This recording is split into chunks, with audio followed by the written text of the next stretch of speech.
Ini adalah daging sapi Kobe terbaik yang dibuat khusus untuk pekerja. Makan sepotong ini sama saja dengan kerja Anda bulan ini sia-sia. Untuk mempertahankan rasa dan kelembutan maksimal daging sapi Kobe, terus-menerus menuangkan minyak panas di atas steak, mengunci kelembapan daging dengan baik di dalamnya. Sebagai filet daging sapi Kobe termahal di dunia, permukaan daging terdistribusi merata dengan pola lemak seperti marmer. Setiap suapan daging memberikan pengalaman rasa yang tiada henti di lidah yang cerdas. Steak Kobe berani memasang harga di atas 1000 karena ini berkaitan dengan lingkungan hidup dan kesulitan dalam beternak sapi Kobe. Setiap sapi dari lahir hingga dihidangkan di meja makan, harus dibesarkan dengan mendengarkan musik yang memekakkan telinga, diberi makanan berkualitas tinggi di luar pemahaman orang biasa, diperlakukan bak seorang kaisar. Pisau Kixing memotong steak tebal menjadi 2 dengan 1 tebasan. Saus yang kaya rasa segera meluap keluar. Memanfaatkan sisa panas dari spatula untuk mengkarbonisasi darah yang mengalir. Saat ini, daging yang merah muda bersinar bak ruby yang memukau. Menyalakan anggur putih untuk langsung membakar steak. Mengisi steak dengan aroma anggur yang lembut dan memikat. Suhu tinggi dari api sudah mengkarbonisasi permukaan daging dengan cepat. Tekstur daging steak sudah sangat lembut dan mudah pecah. Pisau Kixing memotongnya menjadi potongan kecil yang mudah dikunyah.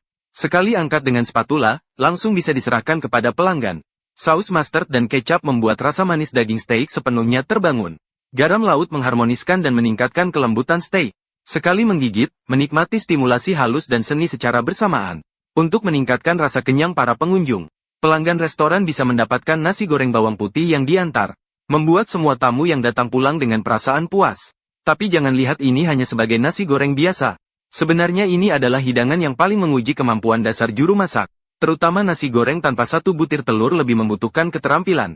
Seringkali, jika juru masak tidak bisa mengikuti ritme, akan kehilangan efek penting dari nasi yang terurai dengan baik. Saat mencicipi nasi goreng dengan aroma bawang putih yang kaya, juga bisa menikmati kerak nasi yang dibuat dengan teliti oleh juru masak.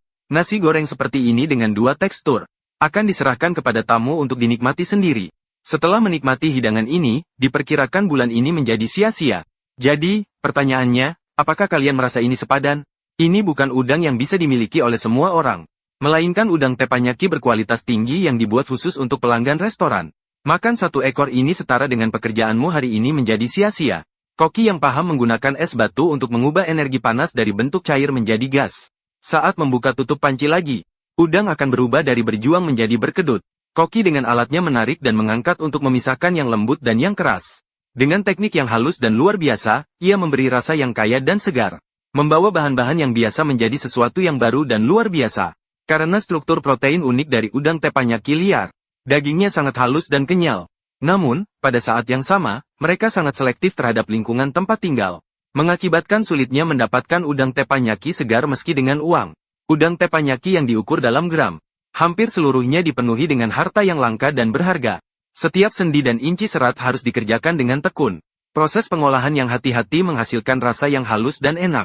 Menggunakan minyak sayur untuk membuka celah di antara cangkang udang. Serat daging udang segera teraktivasi. Minyak sayur dan cangkang udang bertabrakan dengan sempurna.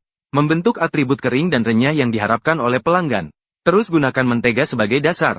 Susun daging udang dan otak udang yang baru saja dimasak. Pisau bintang tua sekali lagi ditarik dengan baik. Memotong 1 gigitan menjadi 2.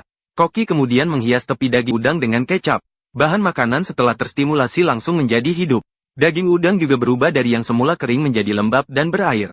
Satu rangkaian manipulasi pemasaran yang dapat dianggap luar biasa telah selesai. Menghapus semua kekhawatiran dan keraguan pelanggan. Harga udang teppanyaki telah mencapai tingkat yang belum pernah ada sebelumnya. 1 gigitan pun bahkan sulit ditanggung oleh predator keuangan. Restoran Michelin bintang tinggi di Seoul dengan rata-rata 4.299 per orang. Sebenarnya bisa menghasilkan seperti apa yang mengagumkan. Makan di sini bukan hanya menikmati rasa di lidah, tapi juga merupakan pesta visual besar yang tidak boleh Anda lewatkan di depan layar. Hari ini kami beruntung bisa menyaksikan koki restoran yang mengolahnya secara langsung, untuk menunjukkan keterampilan teppanyaki yang luar biasa kepada kita.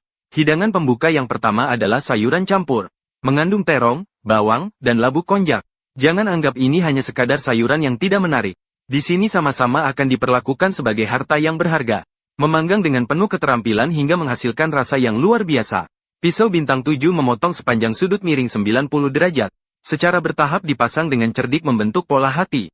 Gerakan memasak yang halus dan elegan dari koki membuat setiap potongan sayuran bersinar dengan kilau yang menggoda. Kemudian, bawang yang sudah diurai ditumpuk menjadi gunung berapi.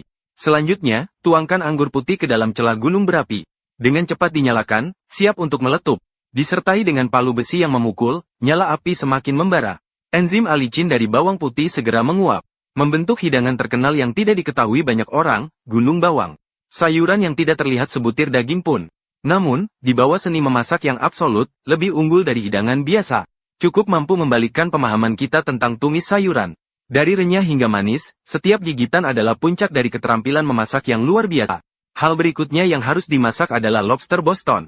Lobster yang sudah diurai diletakkan di atas tepan yang sangat panas. Dibuang es batu untuk meningkatkan panas tepan. Memakaikan pelindung baru yang bersinar padanya. Diiringi dengan satu tarik dan satu dorong dari juru masak, tekstur dibedakan antara yang lembut dan keras. Agar bisa memanggang setiap inci daging udang dengan lebih teliti. Sentuhan mentega membuka molekul-molekul di antara serat daging. Penyiraman dengan air manis mengaktifkan sifat berair dan juici.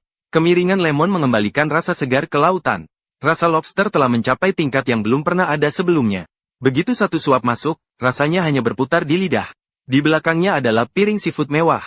Terdapat ikan kakap, kerang scallop, dan bagian dalam abalon. Pertama, putar sedikit minyak sayur sebagai dasar. Menggunakan anggur putih untuk menyiram tepi bahan agar alkohol yang pedas menguap. Hanya meninggalkan aroma anggur yang lembut seperti giok yang melekat. Aroma dan warna bertabrakan dengan sempurna di atas teflon panas. Setiap permukaan telah mendapatkan warna coklat keemasan. Menggunakan mentega secara merata untuk memberi aroma dan mempercantik warna kerang.